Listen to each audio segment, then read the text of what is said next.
Dan il-podcast joffri spazju fejn il-mistiedna jesprimu l-ħsieb personali b'mod liberu u responsabbli fuq suġġetti varji, mhux neċessarjament ikun hemm qbil mal-opinjonijiet tal-mistednin. Għalhekk nistiednu lill-udjenza sabiex tevalwa l-argument miġjub u bl-ebda mod ma jsir attakk personali fil-kummenti.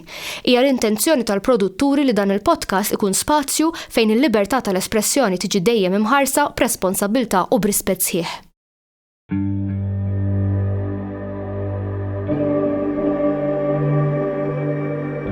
Perhaps we need some outside universal threat to make us recognize this common bound. I occasionally think how quickly our differences worldwide would vanish if we were facing an alien threat from outside this world.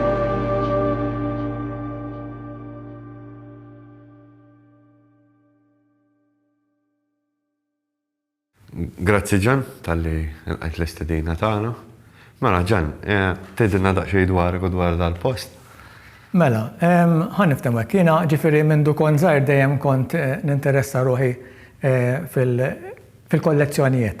Sewwa, meta kont insifer mal-ġenituri tiegħi kienet ħaġa ħafifa ħafna li ddaħħalni ġew mużew għax kont nkun għal qalbi, imma problema biex toħroġni minnhom. Ġifieri għanedu hekk forsi il-ħaġa ta' mużew dejjem kienet ġo fija. L-idea mbagħad li kolli mużew ġdiet aktar tard. Meta ħanedu hekk jiena bdejt nesperjenza iktar l-affarijiet ta' madwari u bdejt inħoss isma' li speċi fejn nista' ngħin. Tħalt niftakar ma xi xaqdiet volontari l-ewwel hemm u waħda mill-laqdiet li kont magħhom kellhom ippruvaw jagħmlu mużew tagħhom u kont qed ngħinhom nagħmilhom riċerka u hekk. Mir-riċerka bdejt insib imbagħad, pereżempju fejna fina, aħna konna nitalmu, jew ħaniedu hekk il-kodba jgħidu li isma' Bormla saret wara l-miġja tal-kavallieri. Meta jien mort infittex u fittixt fis-snin qabel il-kavallieri, Bormla kienet imniżla fatti notarili, imniżla f'ħafna affarijiet mela għalija dak kienet storja li hija falsa. Allora bdejt infittex kemm għal di laqda li kont qed ngħin u kemm ġifieri mbagħad bdejt infittex għal daħal il-kurżita fuq Bormla. Ma' żmien ġifieri bdejt komplejt nagħmel riċerka titlolbok ħafna ħin minn ħajtek ġifieri u toħodlok ħafna enerġija wkoll. Naħseb qatt ma tieqaf. Le qatt ma tieqaf fil-fatt. U meta ġejt bil-mużew tiegħi aktar u aktar tgħidli għaliex għax din id-dar li ħadna aħna fiha nfisha tiġa fiha ħafna storja li qegħdin niskopru kuljum ġifieri. Allura ma nistax ngħid ħanieħu break dik il-biċċa. Qabel ma bdejna insomma qed li hawnhekk għandkom evidenza li ilu is-sit ilu okkupat xi 10,000 sena. Ħaniftem hekk. L-affarijiet li sibna hawnhekk jindikaw li x'imkien hawnhekk in-nies kienu jiġu anke madwar 10,000 jew 12,000 sena qabel Kristu. Dak li ħaniftem hekk ħareġ dal-aħħar mir-riċerka minn Ġolerien u mill-affarijiet mela qegħdin naqblu ma' dawn l-affarijiet. Il-biċċa xogħol hija isma' bħala bini imbagħad meta beda. Hemmhekk li nista' ngħidlek hija isma' għadna naqra mistoqsija għaliex għax pereżempju isfel aħna l-livell fejn dak li nsejħulu li kien ir-razzett l-antik kien ġie professur De Lucca u kien qalilna il-ħnejja miżjuda fi żmien l-Arab.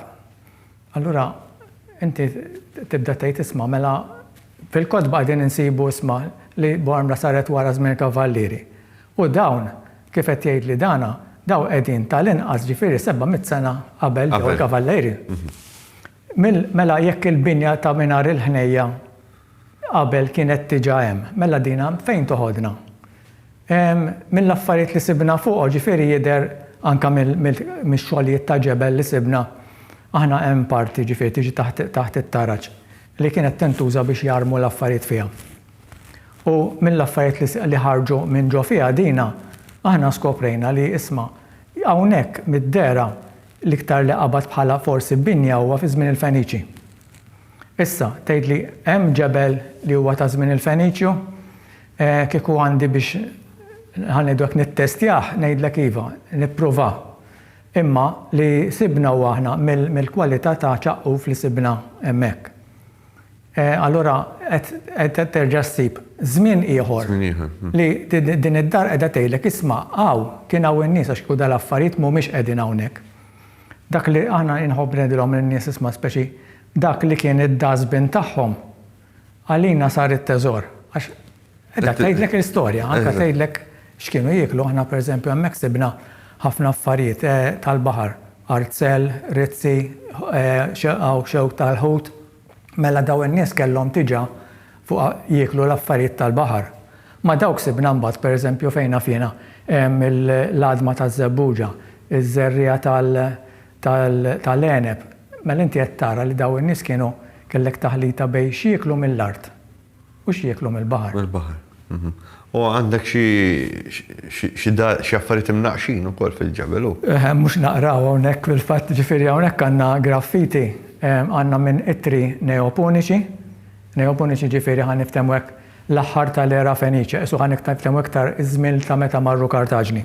Dak it-tip ta' alfabet li s'issa iddeċifrajnija bħala il-xedula il-masar fis-sens dipress taż-żebbuġ. Min nies li kienu jidħlu hawnhekk sirna nafu li fil-fatt apparti x'aħna sibna dak li jisħaq il-żebbuġa. Sibna parti minn dik ir-rota. U l-masar għalulna li ġifieri fil-snin 60 kien hawn patri li ħadu minn hawnhekk. Allura tibda tgħid isma' mela dawn fiċkunithom kienu jilagħbu ma' dal-masar. Il-masar sibtu sewwa ġifieri mhuwiex il-bot minn hawnhekk, imma ħanedu hekk.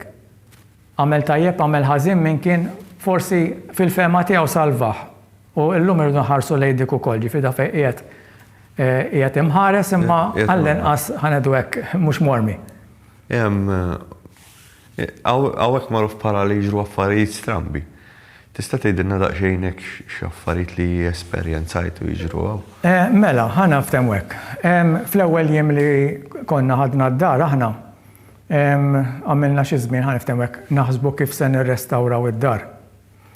Tgħidli għaliex għax li ġejna offruti aħna kellna jew min jagħmlilna sandblasting biex inaħħu il-ġir u l-plastic paint u dal-affarijiet. Ma mbagħad hekk tkun titneħħi. Ma mbagħad int ħadd titlef kollox. Jom kella jsir isu ħaniftem hekk it-tip ta' baqqun żgħir. Bħalma ġilli narawhom ġifieri jtektku ishom b'dak it-tip ta' baqqun żgħir. Però f'dak il-każ inti ħadd titlef iż-żewġ għalfek kemm graffiti ħadd titlef, il-daqqa tal-mannaret ħadd titlefha. L-affarijiet strambi bdew ftit ġimgħat wara li bdejna dan ix-xogħol. Dak ix-xogħol konna qed nagħmluh jiena u ommi. Ommi ħadmet iktar minni, ġifieri ħanedu hekk għax anke għamlet riċerka fejn kif isir it-tajn, kif int ħadd tibża l-ġebla, għamlet ħafna affarijiet li jien ma kontx nafhom. Allura speċi ħanedu hekk mingħajrha nista' ngħid li ma kont nkun kapaċi nagħmel xejn. Meta konna nkunu hawn, konna pereżempju titla' filgħodu, jien niġi fil-għaxija, mbagħad xi ħinijiet nerġgħu niltaqgħu speċi nkomplu. Lejla minnhom kont qiegħed hawnhekk u ġifieri li ġara isfel ħanedu hekk aħna fil-passaġġ hemm bib faċċata. Hemmhekk rajt fajla u ħdejja kont fuq il-scaffolding nara isu ġuvni ħaniftem bil-isu dak it-tip ta' fardal tal-ordni, tat-terza ordni. Anke issa ġifieri niksaħara. Dak niksaħ ġifieri, ma għax jiena wieħed minn dawk li ma kontx nemmen dal-affarijiet. U diffiċli nemnek jekk ma ttinix ċertu provi. Imma meta rajt l-affarijiet hemmhekk jiena għall-ewwel ma bdejtx nemmen lejn nifsi, imma mbagħad inloġġed baqa' hemm. Għax inħares lejn l-oħra u l-oħra nara tagħmel hekk. Speċi hemmhekk isni kalmajt naqra. Meta tisma' jiena nemmen ħafna li titħares mill-lat xjentifiku tal-affarijiet. Allura sa ċertu mument isni ħanifhem hekk. U mbagħad wara qed tisma' qed tilha l-ommi ma ġarax ma ġarax. Biżmien bdejna jkollna tnejn li aħna esperjenzi hawn ġew. Pereżempju waħda milli ommi kellha esperjenza hawnhekk. Ommi kienet titla' filgħodu fejn fejn tiġi s-saqqiet tiġi tnaddaf dal-affarijiet.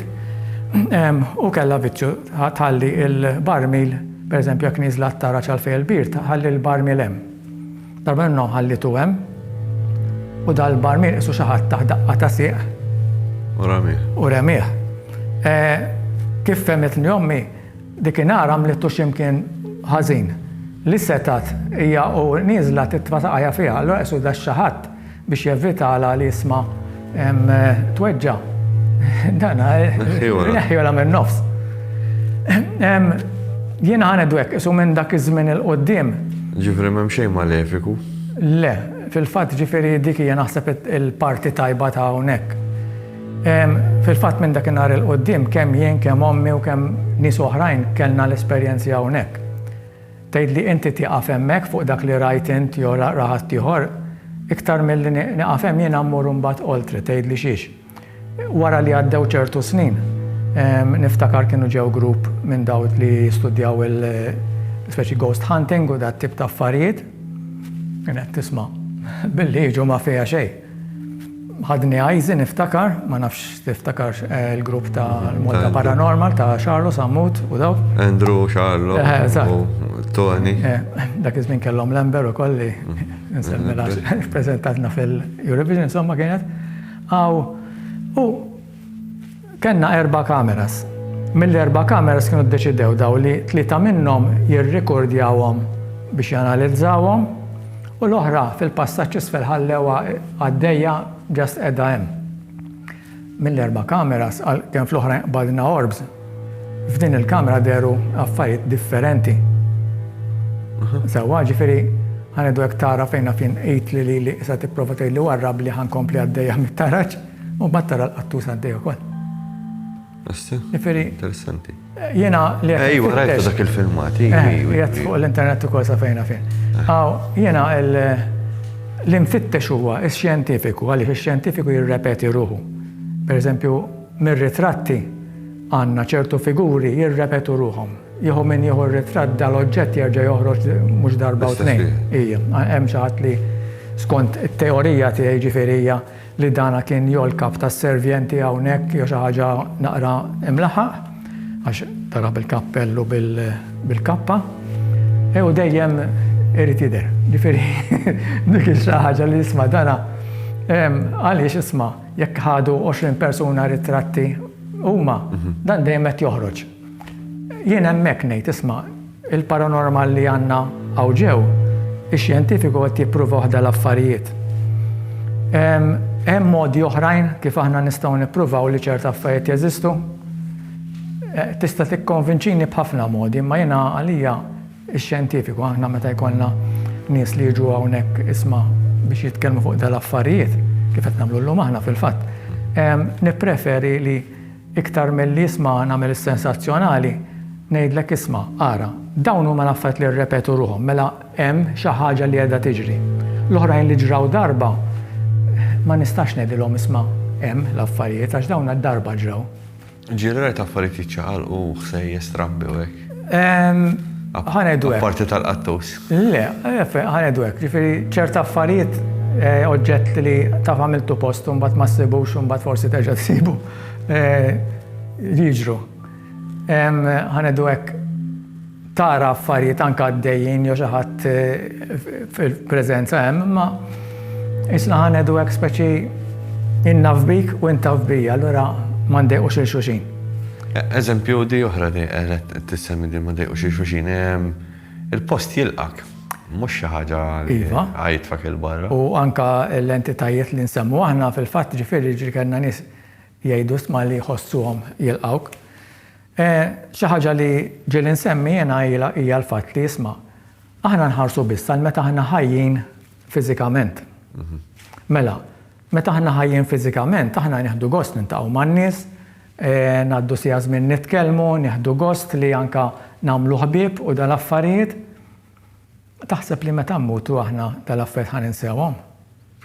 Għax mid-dera ma ninsewhomx u mill-lider ġifieri dawna li għandna jħobbu jitħalltu anke in-nies iħobbuhom, iħobbu l-attività. Tgħidli isma' ħanerġa' naqleb naqra żgħira fuq ix-xjentifiku. Tgħidli jħobbu n-nies għax minnhom jistgħu jieħdu l-enerġija pożittiva. Għalhekk imbagħad inti tħoss dik il-naqa' kesħa għax ħadulek mill-pożittiv u inti bqajt iktar bil-negattiv. Imma jiena issa tini ħaġa xjentifikament jien kif se nippruvak? Xi ħaġa fem, ma għadna ma wasalniex semmina u Mirko. Hemm xjenzat għandu biċċa apparat li tgħidlek minn ġimgħa qabel li ħejġri xi ħaġa eżempju fil-post. Imma għandna bżonn xjenzat jgħinna fiha. Fil-fatt il-problema l-kbira ħanedu hekk jien nara hekk. Kull fejn jidħol oġġett paranormali, il-problema hija li aħna x-xjenza tagħna da ma waslitx f'dak il-livell li ngħidu isma' ħanaqbdu dawn l-ispirti tagħna fejn imorru x'jagħmlu, kif jitkellmu, kif jikkomunikaw magħna dal-affarijiet. Li ħansemmi hija xi ħaġa li kien hemm għaqda minn għalija x'in-1950s, 1960s. Ix-xjuħ ta' din l-għaqda li kienu jistudjaw anke dal-affarijiet kienu qalu liż-żgħar meta mmutu ħanikkomunikaw magħkom. Ħaġa tal-għaġeb ġifieri daw irnexxielhom jikkomunikaw dak iż-żmien kienu b'affarijiet. Keith Parsons l-Ingilterra. Min ixċer ġifieri x'kien probabilità. U kien li għalkemm huma qegħdin jisimgħuna u jarawna u għallhom hemm bħal velur bejnietna li jiddistortja il-viżjoni u s-smieħ. Dimensjoni oħra. Ġifieri jekk dawn il-weda li għamlu l-żgħar u żammewa u rnexxilhom jiġbru din l-informazzjoni mela aħna għadna ma wasalniex li jkollna teknoloġija daqshekk tajba li nikkomunikaw ċari. Xi ħaġa li kurżitajr fuqha jien hija l-fatt li s'issa jidher li pereżempju il-komunikazzjoni ta' spirti man nies umani l-iktar li rnexxiet hija fuq affarijiet bħal huma it-telefon l-antik li kellu minn għalija xi 3 volts dak il-kapaċità tiegħu xi ħaġa hekk. Kemm fih? Ġifieri mela isma' hemmhekk għandna xi ħaġa li lilnet tedilna għarak taqbad apparat b'dak is-sistema probabbli komunikazzjoni tkun aħjar. Ġifieri aħna forsi mmorru naqra komplessità iktar lejn dik li hija t-teknoloġija tal-lum. Orrajt iktar ħafna gadgets, ħafna affarijiet imma affarijiet iktar sempliċi li forsi jtuna riżultati aħjar. Thomas Edison, kienet jaħdem fuq il-nekromoni... Kif tgħidha hi? Nekrofon. Edison propjament ma vventa xejn. Kien inventa Tesla. U serqulu l-istudji tiegħu kollha. Sewwa ġifieri ħanedu hekk. Tesla kien wasal f'ħafna affarijiet. Fatti nsterqu l-karti tiegħu. Iżgur, għamlu l-flus kbar minnu Tesla kien rrid jagħti l-elettriku, kien rrid jiġbor l-enerġija elettrika mill-univers għax qiegħda b'xejn hemmhekk. Rrid ittija lin-nies b'xejn l-elettriku, oġġett li għadu jista' jsir ġifieri, imma Edison u sħabu kienu qalu le minn din għalaw il-flus. Hemm problema fuq għadik u għallem xi darba dan. Għax għandu jkun l-ajruplani ma jitirux imbagħad. Nsejt kif kienet is-sistema tiegħu. Ma nafx ifhem, ma dak kien ġenju dak il-bniedem. Żgur li kien ġenju, kien avvanzat iktar. Kien hemm xi ħadd li ġar xi ħaġa miegħu id-dar. Jiġifieri wara li talaq minnha u esperjenza għad-dar. Darba kellna persuna li ġiet f'wieħed mill-events u qalt inna smajna dal-affett ma nemminhomx, kienet ta' ċerta professjoni snot ngħid u speċjalist ifma' jiena bniedem naċċetta li jekk inti ma' esperjenza forsi ma temminx, naċċetta għax huma affarijiet li anke jien fil-bidu ma kontx nemminhom. Jgħaddu xi 10 ijiem, din il-persuna ċempilli, għalt li skużani, għalt li isma' għalt li għax darba esperjenzajt l-affarijiet ġo xi dara jew ġo xi dar ta' xi ħaġa oħra. Tisma' tgħinha niftakar kont speċi mistenneħu għalija għax dal-affarijiet nistennihom. U assisinu għek ġiri ġewa. Iva, kalli bniedem ġi pajzan meta jena kontet infisser xinu ma l-affarijiet, għana unek nipruvaw l-nis iktar nalmuhom isma' mux imbezza, għax da mux affarijiet ta' bizza, da affarijiet li għadda pedada ħankunu bħalhom, ġifiri, sewa ma nġax nibsaw. Imma tajjeb li bniedem ikun jaf xem. U niftakar wara li spiċċajt dak li kelli ngħid kollox dana għamminem, għamilli wahdek, għala il-kolla, għalli mela, għalli naqbel miegħek, għalli li jettejt, għalli għalli volja mittix tieħdu minn perspettiva ta' reliġjoni tu għaffetek, għalli ma biex tkun taf minnina ġi. Ma ħagġa sabiħa, għax, ħanedu hekk, jiena nqis hekk ġi assisi jew patri jew x'inhu, dana ħajwassal il-messaġġ skont dak li jemmen u hija ħaġa sabiħa li inti għandek prinċipju. Issa, reliġjonijiet jgħinu f'dal affarijiet jien ngħidlek iva jgħinu għaliex għax hemm ħafna esperjenzi rrakkuntati f'kull reliġjon ta' dal-affarijiet. Sewa ġifieri iktar kważi ma niġu flimkien bħax xjenzati li ġibhom flimkien. Iktar ħa naslu xi ħaġa malajr. Ma jena diffiċli biex nġibu għasanna para. Miex ħaġa ħafifa. Għasanna istituzzjoni għalek università, ġifiri barra minn Malta s-sib istituzzjonijiet li jistudjaw dal-affarijiet. Eżatt. Jena fil-fat waħda mill-idejat imma remota ħafna kienet li kieku kelli ċans u kelli żmien l-Università ta' Malta nipprova niftaħ xi ħaġa ferra li tistudja l-paranormal. Mija impossibli, ovvijament, mux ħajċettaw, għazgu. Imma, fimni, ġifiri, hemm universitajiet barra minn Malta li jistudjawhom, ħawħda sew. Quasi kollha. Sezzjoni fuq il-paranormal u affarijiet strambi, ġifiri, hija ħasra li m'għandniex ħaġa hekk Malta. Mela Ġan, aħna qed nippjanaw li nagħmlu xi ghost hunts. Sawa. Tejdinna daqxejek, tigwidana xinti fl-axħar tamlenna għax inġiġaġi, ġifiri tamlenna xaħġa kif nabba tispiegħanna u Fil-fat dik il-presentation li dana li namel jena, lan taħħa huwa li tallem in-nies. Għaliex, għax ħafna drabi naraw ħafna affarijiet li huma sensazzjonali, ħafna ta' twerwir u hekk. Il-paranormal mhux oġġett li tilab miegħu.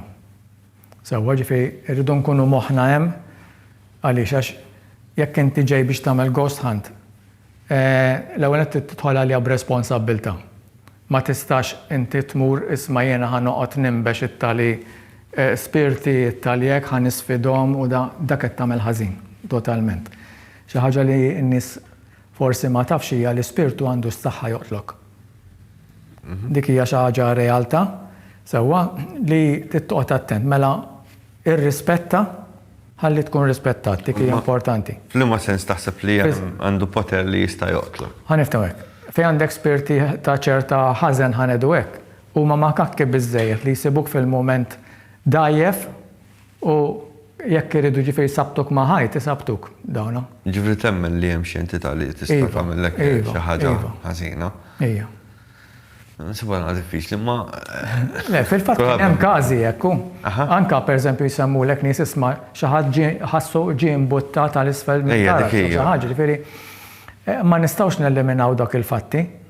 Issa il-biċċa hija kif se tfisser dana b'mod xjentifiku. Sewwa, ġifieri ħanedu hekk ix-xjenza forsi anke il-mediċina iktar, il-mediċina ttina ħafna esperjenzi ta' in-nies li qed imutu u l-eżistenza ta' spirtu. Fl-imma sens ġen. Fis-sens, ħaniftem hekk tabib ftit ta' żmien ilu ġifieri iċċertifika li hu waqt li kienet jassisti persuna qed tmut. Ftit wara ra l-ispirtu ta' l-persuna ħdeħ. Ġifieri ma raħx ħireġ, ġast materializzaħ deħ. Materializzaħ deħ, ġifieri dana il-mediċina tagħti isma' ċertu provi, il-biċċa xogħol li għandek hija kultant huwa ta' riskju għal dak li jkun bħala professjoni. Jew għall-istituzzjoni toħroġlok iva ħana naċċettawha dijax.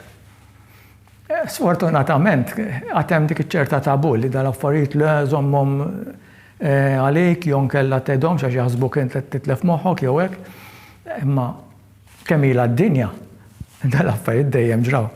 Taħseb għax kultant insiba diffiċli jiena personali ġifieri li tkun ruħ. Jista' jkun tkun xi ħaġa oħra u mhux ruħ? Ħanedu hekk, iktar fuq ejja ma seħħolix ruħ. Aħna għandna enerġija ġo fina. Sewwa. Issa jekk tgħid li isma' hija tip ta' enerġija elettrika fejn fin dik li hija static electricity, hemm qiegħda ġo fina. X'kien dak parista Einstein minn ejja minn kien li jgħidlek l-enerġija la tista' toħloq aw laqqas tista' teqrida. Ġifieri din l-enerġija ħatebqa' hemm. Ġifieri ma taħsibx li kif noqbad ngħidlek xi entità li tittigwidak għal xi ħaġa jew forsi jien naf aħna sejħulu trickster. li jimxek naqra biex jitik naqra dik l-idea li hemm xi ħaġa paranormali u mbagħad inti għal il-kurzita u tkompli tfitti. Alright, mela, ħan niftemmek. Inti qed tgħidli spiritu li jipprova jilabek. Ma jkunx Kważi, il-ħażin fantasma. ħafna drabi jibdilek b'xi ħaġa li jiġbdek. Jidher bħala tfal, jidher bħala xi ħaġa ħelwa. Sewwa, meta tiqaflu ħajjinbidel, ħajjiġi l-monstru li hu. Dik nafuha. Dik esperjenza jtanti u. Le, mhux jien, imma naf nies li ġifieri esperjenzaw dal-affarijiet. Kienet diffiċli ħafna meta mbagħad tkun għamilt ħabib u qiegħed ħanedu hekk inti tagħtih iċ-ċans il dal-ispirtu biex jiġi fid-dinja. Inti qed x'int tiqaflu ħajarak ikraħ. Sewa u għaddew minn affarijiet koroħ ġifieri anke fejna fina kisrilhom affarijiet fid-djar u affarijiet. Però hemmhekk tittoqgħod attent għalhekk. Aħna forsi ħan niftehmu hekk bħala pajjiż hawn Malta iktar dak li ħanejdu hekk insara. Hemm il-modi kif inti tilqa' ruħek għal dal-affarijiet. Tgħidli x'tagħmel eżorċiżmu? Le. Forsi kultant nisbaljaw meta nippruvaw dar ġdida, dar qadima daħal xi ġdid, it-tfal barra l-erwieħ li jeżistu ġew f'dik id-dar. Il-Malti għandu dak li jissejjaħ il-ħares. Ħares iħarsek. Sewa, ġifieri ħadd it-tfal barra lil min iħarsek, mela jekk tfajt il-barra l min iħarsek ftaħt il-bieb għal minn kull min irid jidħol. U l-garanzija meqqat li ħajidħol xi ħadd tajjeb daqs dak jew aħjar minnu. Jiġifieri taħseb li l-ħares huwa xi ħaġa tajba? Il-ħares hija l-kelma miegħu stess li fisma' jiena nħarsek. L-ispirti tagħna xi ħaġa li hemm hija bosta drabi djar antiki issib li dak in-nies li kienu jgħixu fihom ejja ngħidu l-enerġija issa, l-enerġija tagħhom għadha hemm. U għalhekk pereżempju aħna meta konna qed nirrestawraw fil-bidu forsi ħadd joħri għadda minn dawn l-esperjenzi. Meta inti dar qed iddura u qed tagħmilha xi ħaġa ġeneralment ħadd tara aktar attività. Għax dawn huma kurżitajri, inti se tagħmel b'darhom għalkemm inti tisma' il-proprjetarju ta' dik id-dar illum. Xorta daw qed jistennew li inti dik id-dar li kienet tagħhom tistma' sewwa. Interessanti di. Din dik hija xi ħaġa li ġifieri tiskopriha biż-żmien. Eżempju hemm serje fuq it-television Skinwalker Range. U da qabel ġifieri George Knapp kien beda jirrakkonta l-istorja u hekk. U meta jħaffru ġo dal-post jiġru l-affarijiet strambi u nies iweġġaw u affarijiet oħra hekk. Ġifieri interessanti. Issa tagħmel korrelazzjoni. Fil-fatt ħan niftehmu hekk aħna nassoċjaw ħafna isma' l-erwieħ ma' djar antiki. Għax id-djar antiki jekk jgħixu ħafna nies fihom, daw kollha jinteresshom li dik id-dar teqpa' hemm. Għax l-enerġija tagħhom qiegħda hemm u jinteresshom li huma ħajħarsu lil kull min ikun ġo dik id-dar. Imma jekk inti id-dar ma tistma'hiex tajjeb, mbagħad il-konsegwenzi hu. Din seba' naqa' diffiċli wkoll din naqa' domanda da. Allura kif qed tgħid inti sewwa, in-nies meta jmutu jeqpaw ġo din id-dinja ma jmorru kien. Ħanejdu hekk. Jien għamel li sista ġifieri nista' nara hija ħaġa. Jidher l-ewwel ftit jiem ngħadduhom hawn. Mbagħad immorru isna x'hemm ieħor, sewwa mistoqgħod nidħol f'reliġjonijiet għax ovvjament kulħadd għandu l-interpretazzjoni tiegħu. Però jidher li mbagħad aħna xorta għandna l-missjoni jew l-kurżità min-naħa tagħna li jisma' l-ispirtu tagħna iħu fl-hawn u lem fejn jista' jagħmel xi ħaġa. Ġifieri taħseb li jkollu attachment ta' xi ħaġa. Id-djar jogħġbuhom. Aħna hawnhekk pereżempju wieħed mir-ritratti skoprejna l-ispirtu ta' persuna li kienet tgħix hawnhekk fis-snin 50. Ma mittiċċaw imma d-dar nafu li sirna nafu ġifieri biż-żmien li d-dar kienet tadura u tħobba. Sewwa ġifieri isma' din jekk ma mittiċċaw, allura għaliex ruħa raġajna. U ħareġ perfett ġifieri dan fir-ritratti, tara s-sajta wiċċa bin-nuċċa li b'kollox. Nisma' tal-madwar esperjenzaw xi ħaġa jew? Nies ta' madwar hawnhekk kienu jgħidulna ħafna stejjer ġifieri. Anka smajna minn residenti li kien hawnhekk qabel tul iż-żminijiet ġifieri. Però ħadd ma kien qalilna isma' jiena ġifieri sakemm bdew jiġru l-affarijiet ħadd ma kien qalli xejn. Sewa ġifieri. Wara ġifieri. Wara bdejna. Ħadd is-surprise Għax mbagħad waħda. meta bdejna nistaqsu aħna mbagħad bnidem taf inti kelma ġib l-oħra u jgħidulek. Kien tal sorpriża qawwija. ħafna wkoll għax jiena d-dar hekk nedha hawnhekk il-ħin kollu sorpriża wara l-oħra. Jew mill-graffiti jew minn ħaġa jew minn oħra. Mela, għal Ghost Hunt x'qed taħseb li tistennew in-nies? Mela, Hemm ċans li jaraw ifhem jien ġejt hawnhekk ma rajt xejn ifhem. ħanedu hekk. Jiena ngħidlek isma' tiġix bil-ħsieb li ħatara, ħalli l-affarijiet jiġru. Għax dawna ħanedu hekk inti tieħu gost iktar bis-sorpriża milli kieku ngħidlek isma' hija ħatarani għax sewwa u jiena ma nistax ngħidlek isma' x'se tara jew se tisma' jew se tgħaddi għax mhijiex id-dinja tiegħi, ġifieri din hija xi ħaġa li ma nistax nikmandhom jien. Ġifieri taħseb kif naqbad ngħidlek. Għax jiena pereżempju meta ġejt ma rajtx ifhem. Nixtieq nara, ġifieri jekk jiena nixtieq nara mhux ħanara. Jiena ma nagħti garanzija għal ħadd. Tgħidli għaliex, jiena ukoll ġieli mor ġodjar jistidnu nisma' ejja ara naqra jew da. Jien ma nsib xejn, pereżempju. Ġieli pereżempju, ħan semmi każ li kien ġara hawnhekk darba minnhom ġew irrekordjaw għal programm kien se jsir fi żmien Halloween. Ta' Dan u San niftakar kienu ġew. U fir-recording għallu hawnhekk speċi ma qbadna xejn. Wara meta samaw il-recording mbagħad bdew ħerġin l-affarijiet. Speċi isfel badna ħafna affarijiet imma bajnejna u budnejna dak il-ħin ma badna xejn. Kenna każi oħrajn fejn ġifieri waqt ir-recording stess smajna affarijiet oħrajn. U x'affarijiet tisimgħu? Pereżempju fejn fjena aħna waħda milli smajna hemmhekk kienet mara qiegħda tkanta esotip tal-alabaj għal xi tarbija u xi ħaġa dak it-tip isek bnida qed titbennu biex jorqod. Isfel. Ija. Issa dak iż-żmien li konna rrekordjajna dan il-programm niftakar id-djar ta' madwarna kienu vojta. Kienu ħadd.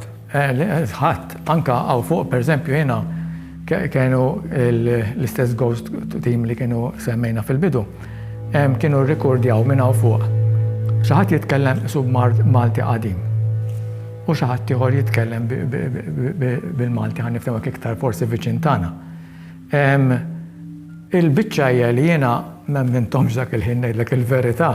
Tlaqt bil-ġirja nfittex barra x'jiena qed forsi taħdejja għandhom jew television jew radio jagħti għax waħda minnhom kienet bit-Taljan. Jiena ġifieri għalkemm tiġi nisma' bil-gadgets ngħidlek naqra xettiku dejjem ġifieri ħassibni għax ngħid isma' forsi jaqbdu radio waves jew xi ħaġa hekk. Ma smajt xejn barra. U meta kellna okkażjoni oħra reġa' l-istess oġġett terġa' rrepeta ruħha. Allura kelli nsodħal naċċetta li isma' dik kienet. U bil-voice box kienu jippruvaw? B'xi tip ta' kellhom b'xi recording, b'xi EVP minn għalija kien dak. Mirkot jaħdem x'qed taħdem jien. Naħdmu fuq sistema ta' EVP kif kienu jagħmluha ma' fis-60s. Imma flok nirrekordjaw fuq tape nirrekordjaw fuq digital.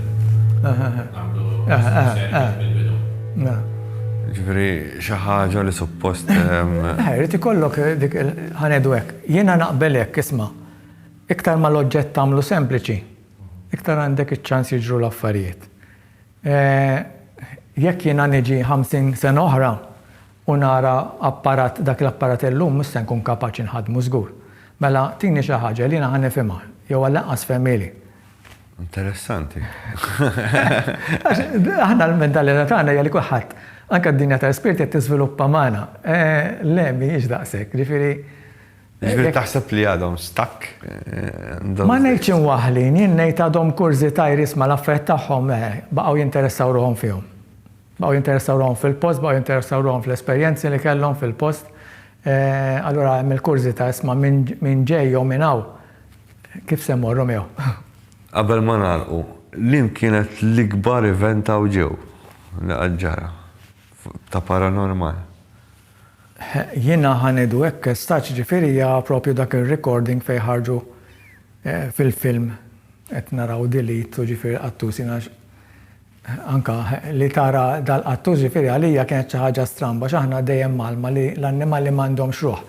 Dal-aħħar anka l-Vatikan ħareġ biha li fil-fatt għandhom ruħ.